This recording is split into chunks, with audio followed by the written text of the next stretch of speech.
Big TV భక్తి సమాచారం WhatsApp ఛానల్లో జాయిన్ అవ్వండి. అన్ని విశేషాలు ఎప్పటికప్పుడు తెలుసుకోండి. గురుగారు, చాలామంది అంటూ ఉంటారు దేవుడు మంచి వాళ్ళకే కష్టాలు ఎందుకు ఇస్తాడు అని. కష్టాలు ముఖ్యంగా దేవుడు ఎందుకు ఇస్తాడు? ఇతిహాస పురాణాలు, గ్రంథాలు, దేవాది దేవతలమ్మ, దేవీ దేవతలు శరీరంతో పుట్టిన తరుణాలు ఎక్కువ శాతంగా చూడలేము మనం. అంటే దేవతల లోకంలో అంటున్నాం. ఒక అనుగ్రహంతో పుడతారు వాళ్ళు. అంటే ఒక వరం చేత పార్వతీమాత వినాయకుడిని ఆయన గారిని పసుపుతో చేసిన సందర్భం, ఇలా కొన్ని విషయాలు మాట్లాడతాం.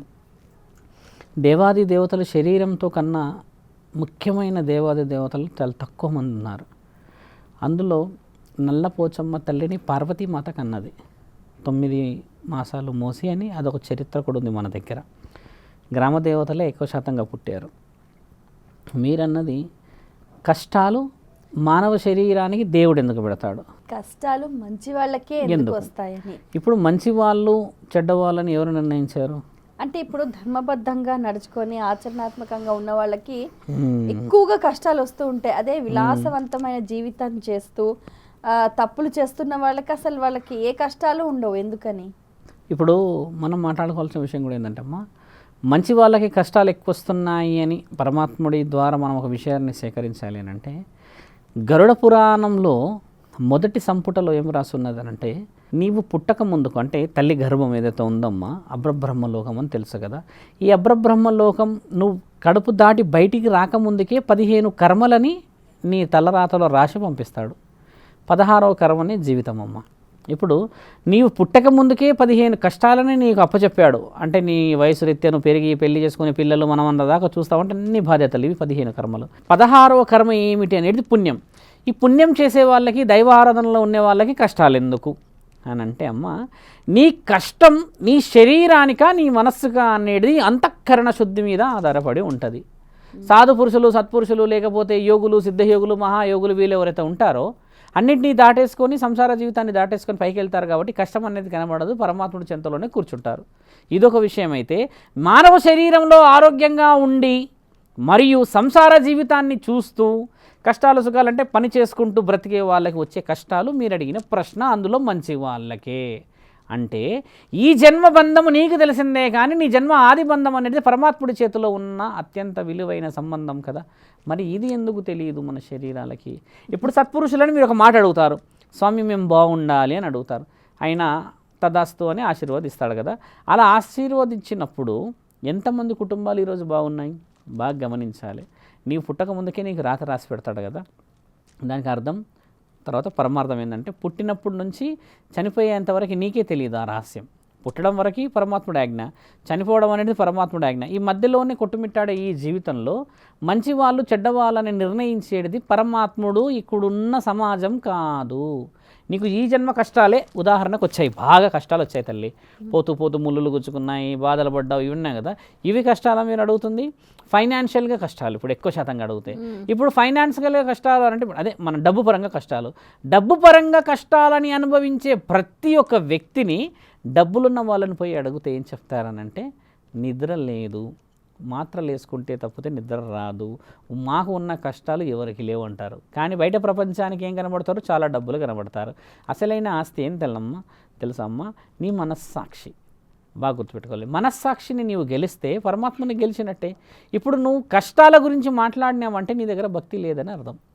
ముమ్మాటికి నేను ఒక ఛాలెంజ్గా చెప్పవాలి.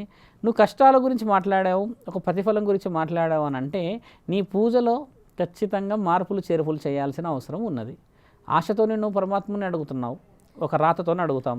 అది మనకి ఏలేని సమక్షంలో నాకు నియమంగా పాటిస్తేనే ఇన్ని కష్టాలా, నేను కర్మాలని నా బాధ్యతలని అన్నీ సక్రమంగా నిర్వర్తిస్తున్నప్పుడు నాకు ఎన్ని కష్టాలు అంటున్నారు కదమ్మా.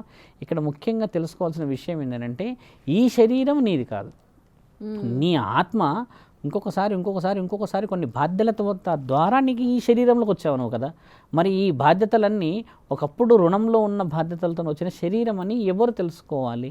ఇప్పుడు సాధు సంతుల కంటే పక్కన కొంచెం వెనక్కి వెళ్ళి చూస్తే అమ్మ, కొంతమంది సిద్ధపురుషులు ఎలా ఉంటారంటే ఒక కర్ర పట్టుకొని ఒక చిన్న గోజు లాంటిది పెట్టుకొని ఎక్కడో కూర్చుంటారు, కానీ వాళ్ళ మాటలు వింటే కొన్ని లక్షల కుటుంబాలు బాగుపడతాయి. అంటే నీ మాట, నీ నాలుక మాత్రమే సరస్వతి మాత యొక్క ఆశీర్వాద బలం. నిన్ను నువ్వు అనుభవించడానికి ఆ శరీరం లేదు. అర్థమైందా తల్లి? ఇప్పుడు నేను కూర్చొని వందలు చెప్తూ ఉంటాను. ఇప్పుడు నాకు గుడి లేదు అక్కడ, నాకు ఎన్నో ఇబ్బందులు ఉన్నాయి అక్కడ, ఎన్నెన్నో ఎదుర్కొంటున్నా అక్కడ. హైదరాబాద్ ఇంకెవరకు రాలేరు, 2 నెలలు ఇప్పుడు ఉన్నాయి కదా. ఇవన్నీ తీసుకొని వచ్చి పరమాత్ముడు నా కష్టాలు ఎందుకు పెడుతున్నాడు అని అంటే దాని అర్థం ఏం తెలుసా తల్లి? ఇప్పుడు నేను గుడి పెట్టే విషయంలో ఎదుర్కోకపోతే గుడి కట్టిన తర్వాత వచ్చే విపత్తులని, పెద్ద పెద్ద సమస్యలని, లక్షల మంది వచ్చే భక్తులని తట్టుకునేంత శక్తి నా దగ్గర ఉండాలి. ఇలాంటి విషయాలు ఎందుకు చెప్పుకోవట్లేరు? ఒక భగవంతుడి ముఖ్యమైన ఒక శ్రేయస్కరం ఏంటంటే అమ్మ, నీ మనస్సు, నీ యొక్క అంతరాత్మ. మీరు అడిగిన ప్రశ్న మళ్ళీ కొంచెం వెనక్కి వెళ్ళి ఒకటి చెప్తే ఏంటంటే అమ్మ, రాయి దేవుడు అని చెప్తే మీరు నమ్ముతారా? ఓపెన్గా చెప్తే నమ్ముతారు కదా. మనసు రాయి లాగా ఉండి నిజమైన రాయిని పూజిస్తే దేవుడు కనబడతాడా?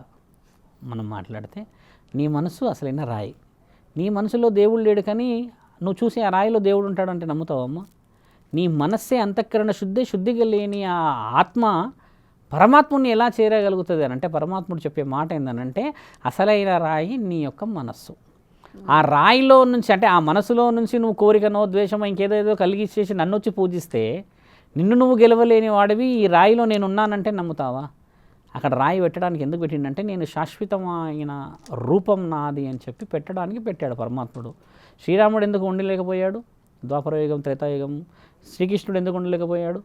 వాళ్ళందరూ వెళ్ళిపోయడానికి వచ్చారు, అవతారాలు చాలించారు. కానీ అవతారం చాలించలేని ఒకే ఒక్క రూపం రాయి. అర్థమైందా తల్లి? ఈ రాయి అయితే మరో యుగంలో కూడా కనబడుతుంది కదా. కాబట్టి పరమాత్ముడు ఇక్కడ ఆయన ఉండడానికి వచ్చాడు అని అర్థం కలియుగంలో.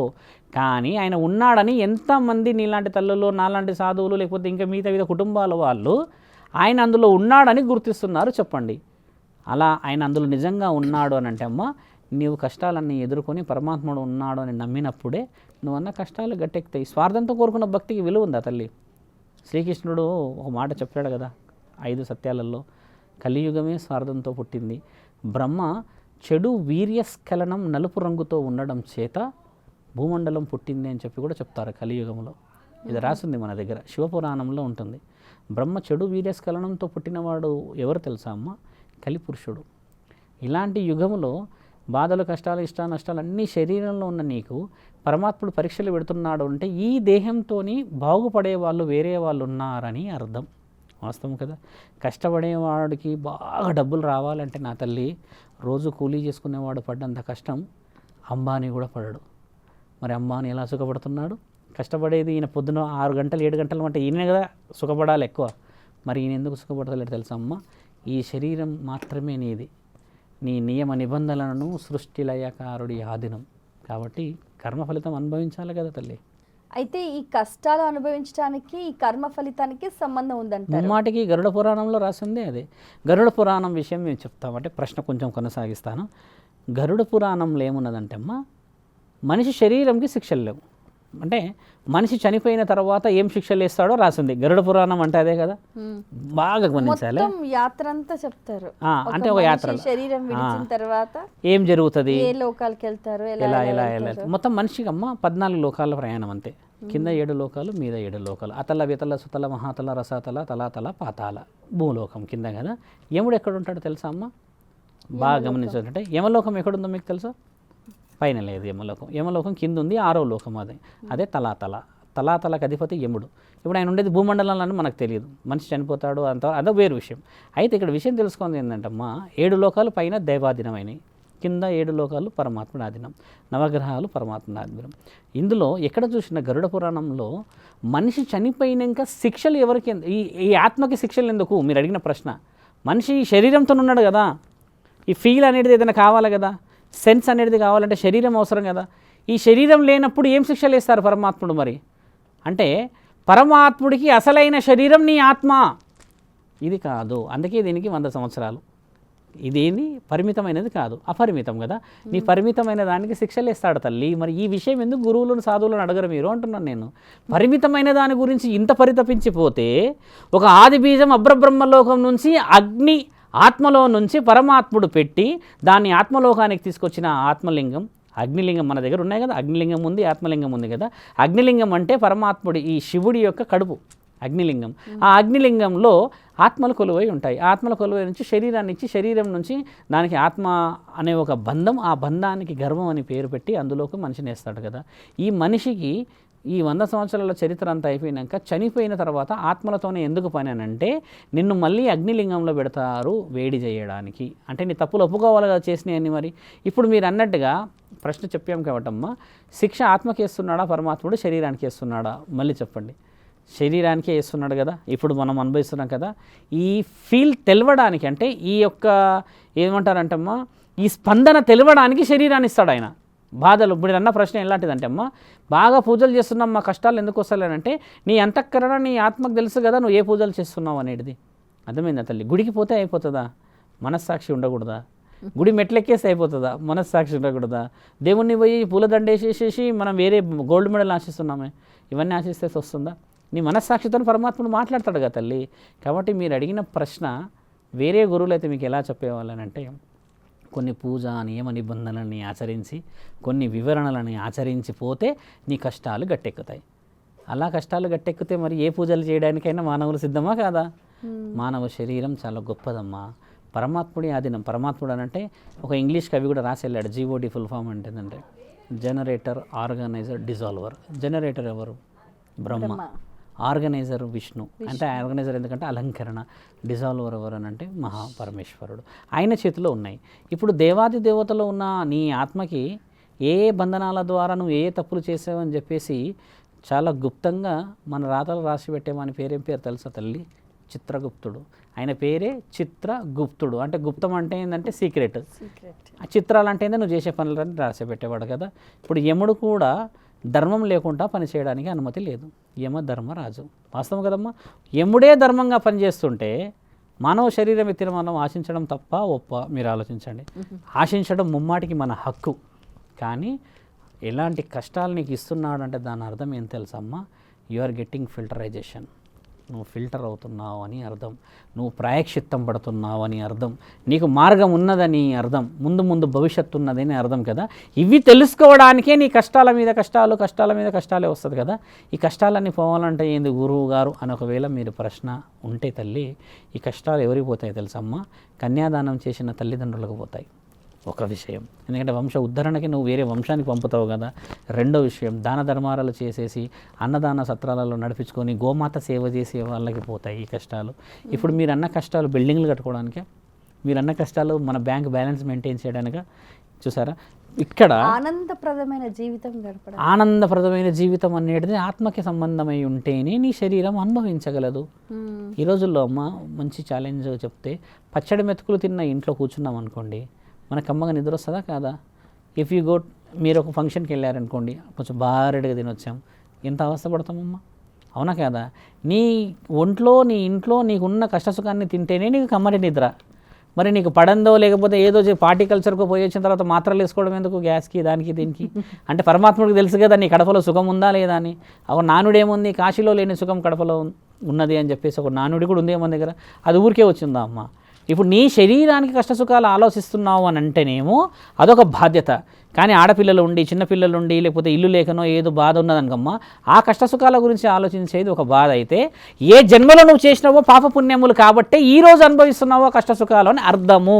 ఈ అర్థం తెలుసుకోవాల్సిన అవసరం కూడా ఎందుకు ఉందంటాం? ప్రేక్షకులందరూ కూడా తెలియాల్సింది ఏంటంటమ్మా, దానికి కొన్ని పూజలు ఉంటాయి, కొన్ని నియమాలు ఉంటాయి, కొన్ని నియమ నిబంధనలు పాటించాల్సిన అవసరం ఉంటుంది. కాబట్టి ధర్మాన్ని కాపాడాలి అనడానికి ముందు ఫస్ట్ మర్మం ఏందో తెలుసుకోవాలి. అంతే కదమ్మా. For more videos like this, subscribe Big TV channel.